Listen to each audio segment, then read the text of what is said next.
नमस्ते friends, art and tarot में आपका स्वागत है। तो आज हम एक बहुत ही डिफरेंट किस्म के कार्ड के बारे में बात करने वाले हैं और वो कार्ड है 7 ऑफ पेंटिकल्स। मेरे देखे ये बहुत ही ट्रिकी कार्ड है। Why tricky? Because it gives you many meanings and many different directions in which you can think। तो सबसे पहले तो हम बात करेंगे इसकी keywords which pop out of this card। The keywords are investment, involvement, tired,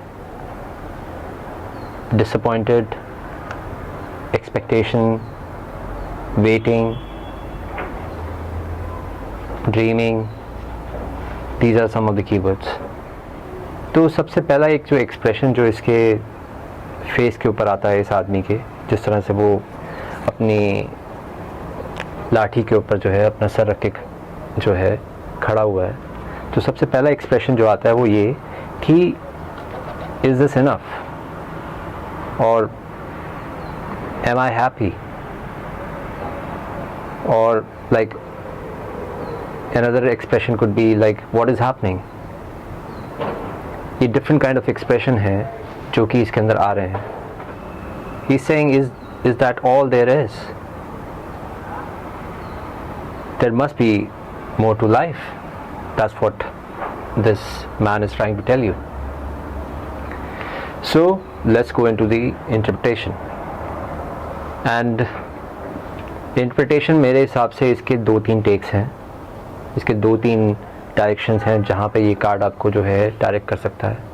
मैं उन 2-3 टेक्स की इसलिए बात कर रहा हूँ क्योंकि ये बिल्कुल उस मोमेंट पे डिपेंड करेगा जब आप किसी के लिए रीडिंग कर रहे हैं।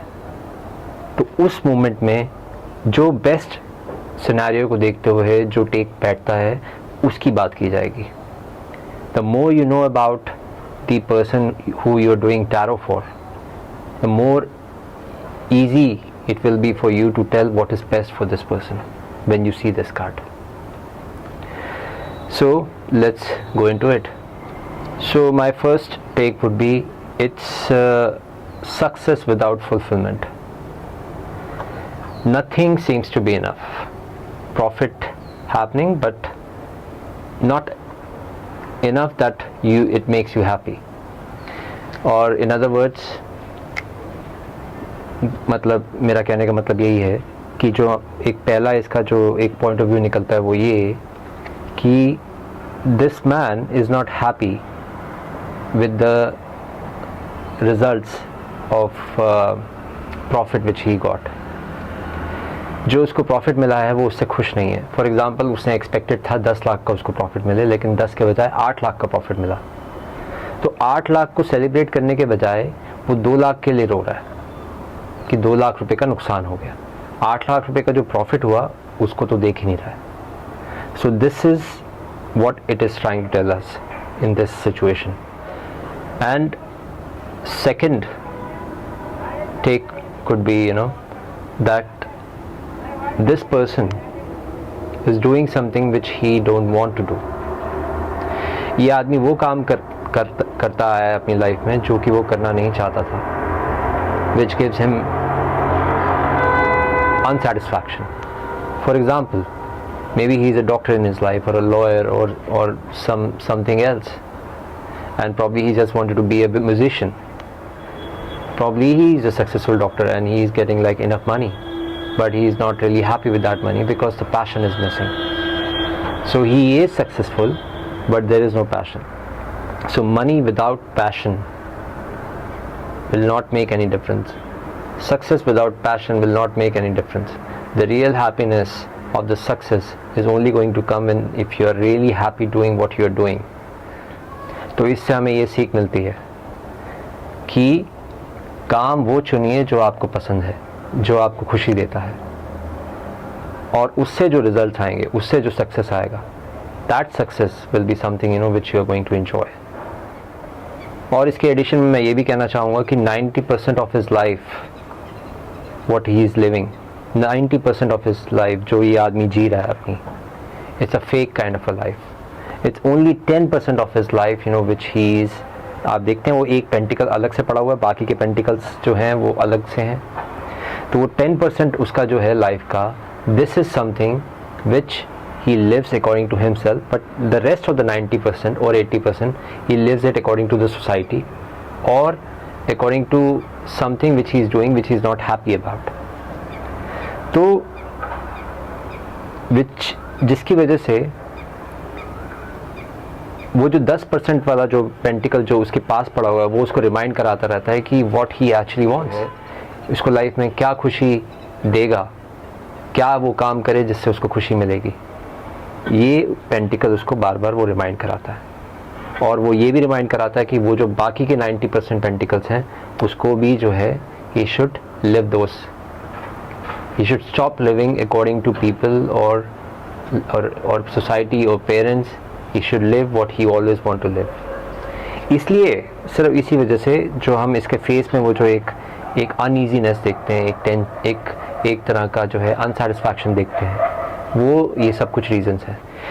और एक जो कि बहुत कॉमन जो इसमें टेक है, जो कि बहुत सारे टारो रीडर्स इसको यूज़ करते हैं, वो ये कि that 90% he has invested his wealth into something, keeping 10% just by himself.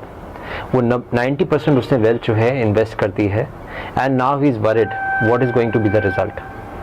He has invested that money. He could see also it's growing, but still there is some uneasiness. He is not sure what he has invested into.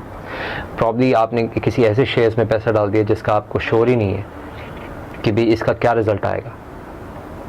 So this is one aspect which it is talking about. या फिर ये कहें कि उसका 90% जो wealth है वो फंसा हुआ है. The only released wealth what he has is 10%. सिर्फ उसके पास 10% वेल्थ है जिससे जो है वो अपना गुजारा कर रहा है, और उसका 90% वेल्थ जो है फंसा हुआ है जिसको वो निकाल नहीं पा रहा है. इसलिए वो अनईजी है, इसलिए वो जो है अनहैप्पी है.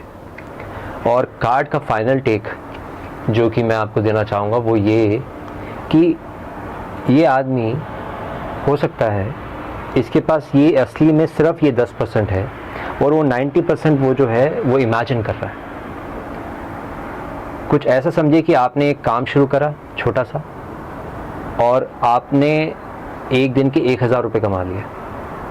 अब आपने जो है उस 1000 रुपये की इमेजिनेशन कर ली 10 साल की कि अगर मैं एक दिन में 1000 रुपये कमाऊंगा तो एक महीने के 30,000 हो जाएंगे, इस तरह से साल भर में इतने इतने इतने इतने हो जाएंगे. So it's like a day dreaming which is happening.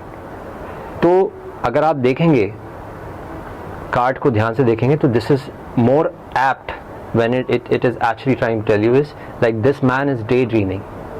This man is daydreaming because he has only one pentacle and he's dreaming of that one pentacle and making into like 10 times more.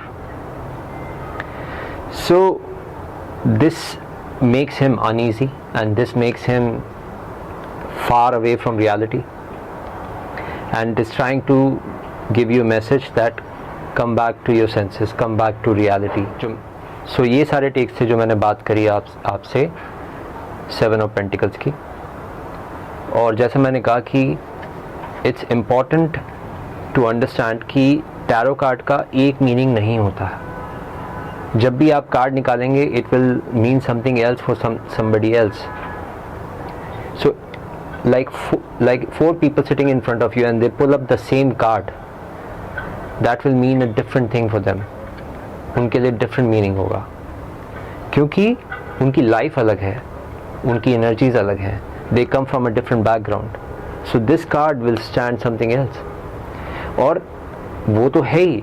अब इन cards को भी देखिए कि जो कि आपको दिखेंगे कि जिसमें they talk about different things. They're not just talking about one thing. And probably they are just giving you this option to explore within yourself कि choose the best what is according to that moment. इस moment के हिसाब से आप क्या choose करेंगे अपने लिए. This is what the card is trying to tell you. So this was my reading for 7 of Pentacles. I hope you liked it. Do subscribe to my channel. Thank you so much. Namaste.